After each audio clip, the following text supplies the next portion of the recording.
유방암은 매년 발병률이 증가 추세이고 또 국내 여성암 발병률 2위를 차지하고 있다고 하는데요. 발병률 대비 사망률이 낮은 암이지만 국내의 경우 유방암 환자 사망률도 빠르게 증가하고 있다고 합니다. 브레이저를 오래 착용하면 유방암에 걸린다는 얘기 또한 있는데요.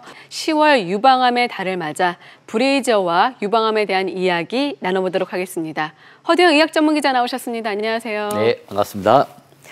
네, 지난 10월 13일이 여성의 가슴을 주는 브레이저에서 벗어나자는 취지로 생겨난 세계 노브라 데이였는데요. 정말 브레이저가 건강에 안 좋습니까? 어떻습니까? 네, 이 브래지어가 건강에 좋다, 안 좋다의 문제는 좀 복잡합니다. 네. 왜 그러냐면요. 브래지어는 건강이라는 요인뿐만 아니라 미용이라는 요인이 굉장히 크게 작용하는데요.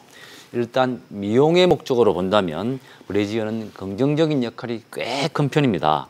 여성의 가슴은 부드럽고 말랑말랑한 단백질 성분이 대부분인데요. 이게 콜라겐하고 엘라스틴입니다. 네. 이 단백질 성분을 가슴에서 잡아주는 인대가 있습니다. 이 인대를 쿠퍼 인대라고 하는데요. 나이가 들면 이 인대가 늘어나서 가슴이 처지게 된다는 겁니다. 예를 들면 아기를 낳고 젖을 먹이는 과정에서 인대가 늘어나거나 최근에는 이제 운동을 하거나 외부 활동을 좀 활발하게 하다 보면은 인대에 손상이 올 가능성이 높아집니다. 그래서 미용을 목적으로 하는 경우로 유방의 인대를 보호하려면은 아무래도 브래지어를 하는 게 좋다고 합니다. 그러니까 미용 면에서는 그런데요. 브래지어를 오래 하면 유방암에 걸릴 위험이 높다. 네. 뭐 이런 얘기도 있더라고요. 네, 10년 어떻습니까? 전에 네. 나온 논문입니다. 아, 그래요? 네, 10년 전에 미국에서 이 브래지어를 24시간 계속 차고 있는 여성은 전혀 브래지어를 하지 않는 여성에 비해서 유방암에 걸릴 위험이 자그마치 126배, 126배나 높다는 결과가 네네네. 나왔습니다. 이 브래지어가 가슴을 압박해서 이 림프관에서 문제가 생겨서 유방암 위험을 높인다는 건데요. 하지만 미국 암학회가 발표한 자료를 보면은 그 가능성을 공식적으로 부인하고 있습니다. 이 브래지어가 가슴을 압박하는 건 사실이지만 이 압박 요인 때문에 유방암이 생기는 건 아니지 않느냐고 본다는 건데요. 유방암 원인 가운데 하나가 폐경 뒤에 오는 비만입니다. 근데 통계를 보면은 나이 많은 비만 여성이 하루 종일 브래지어를 할 확률이 굉장히 높은데 네. 문제를 이 브래지어 때문에 오는 게 아니라 비만 때문에 오는 건데 사람들이 이제 브래지어 때문에 유방암에 걸린다라고 잘못 생각한다는 게 미국 암학회 판단인 것 같습니다. 네, 그러니까 그렇게 보니 이제 브레이저와 유방암의 그 상관관계가 아직 네. 확실하게 밝혀지지 않은 셈인데요. 그렇죠. 최근에 우리나라에서 유방암 환자가 상당히 많이 늘고 있다면서요. 유방암은 이제 사망률은 많이 낮아졌지만 네. 발병률이 증가하고 있다는 게 큰 문제인데요. 이 통계를 보면은 유방암으로 병원을 찾는 환자가 2014년에 14만 명 수준인데 작년에 20만 명, 그러니까 4년 동안에 6만 명이나 늘었습니다. 1년에 15,000명씩 4년 계속 늘으니까 증가율이 무려 40%나 되는 건데요. 이 5대암, 위암, 폐암, 간암, 대장암에 비해서 유방암은 증가율이 굉장히 높습니다. 나이로 빠르네요. 보면은 이제 40대, 50대가 상당히 많은데요. 뭐 그건 어떻게 보면 당연하지만 최근 문제는 20대, 30대 증가율이 상당히 가파르게 높아지고 있다는 겁니다. 이 한국 유방암 학회에 따르면은 현재 20대인 여성이 평생 살아가면서 유방암에 걸릴 위험이 13명 중에 1명 정도는 된다는 그런 통계가 나와 있습니다. 이렇게 젊은 여성에서 유방암이 네. 늘어나는 이유가 네. 좀 특별히 있나요?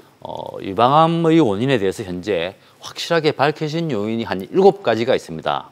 첫째가 나이가 65세 이상으로 많다. 두 번째, 이 유전자, 이 가족력을 이야기를 하는 거고요. 세 번째, 음주를 자주 하는 경우. 그리고 늦은 초산, 그러니까 30대 이후에 아기를 갖는 경우, 첫 아기를 갖는 경우죠. 그리고 늦은 폐경, 55세 이후의 폐경, 그리고 폐경 이후에 오는 비만, 그리고 모유 수유 경험이 없는 경우가 되겠는데요. 우리나라에서 이 젊은 여성이 유방암이 늘어나는 이유는 일단 초경이 좀 빠르고 결혼이 늦고 출산을 하지 않고 또 아기를 낳아도 모유 수유를 하지 않는 뭐 그런 이유와 또 비만이 늘어나는 거, 음주가 늘어나는 거 이런 게 주요 원인으로 분석되고 있습니다. 아, 그렇군요. 그러니까 가능하면 좀 출산을 좀 일찍 하고 뭐 모유수유를 하는 방법도 유방암 예방에 도움이 그렇죠. 되는데 네. 이 외에도 피임약도 유방암 발병 위험을 높인다고 네. 얘기를 좀 들었습니다. 맞습니까? 최근 네. 맞습니다. 이 피임약에 대한 논란이 좀 많아지고 있는데요. 이 젊은 여성이 원하지 않는 임신을 피하기 위해서 피임약을 쓰는 경우가 상당히 흔해지고 있습니다. 이 결론부터 말씀드리면은 피임약이 유방암 위험을 높이는 것은 사실이라고 합니다. 이 덴마크의 코펜하겐 대학에서 10년 동안 조사를 했는데요. 여성 180만 명을 추적 관찰했습니다.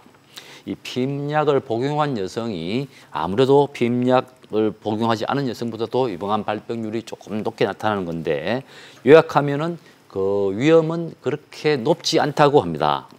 특히 최근에 나오는 피임약은 에스트로겐 성분이 상당히 함량이 줄어들었기 때문에 그 위험 정도가 상당히 낮아졌다는 건데요. 어쨌든 피임약은 유방암 위험을 높일 수 있는 우려가 있기 때문에 피임약을 자주 복용하는 경우에는 좀 전문의와 상의하는 게 필요하다고 합니다. 네, 세계적으로 유방암은 15초에 1명꼴로 환자가 늘어날 정도로 흔한 질병이라고 합니다. 2년마다 정기검진을 받는 게 가장 확실한 유방암 예방 방법이라고 하니까요. 검진 받은 지 오래되신 분들께서는 꼭 검진을 받아보시기 바라겠습니다. 네, 오늘 도움 말씀 감사합니다. 네, 건강하세요.